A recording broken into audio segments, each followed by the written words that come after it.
Hello viewers, আজকের new video নিয়ে প্রস্তুত।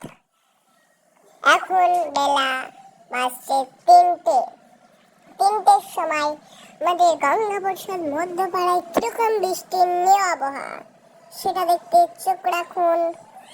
জিপি বাই টিভি সাবস্ক্রাইব করে রাখুন।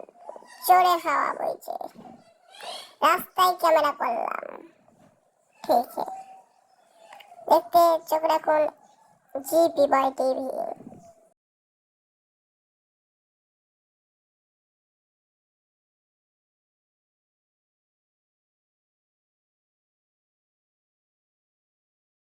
এইরকম ভিডিও পেতে আমাদের চ্যানেলটি সাবস্ক্রাইব করে রাখুন। এরকম ভিডিও আরো পাবেন। আমাদের ভিডিও চোখ রাখতে জিপি বাই টিভি চ্যানেলটি সাবস্ক্রাইব করে রাখুন।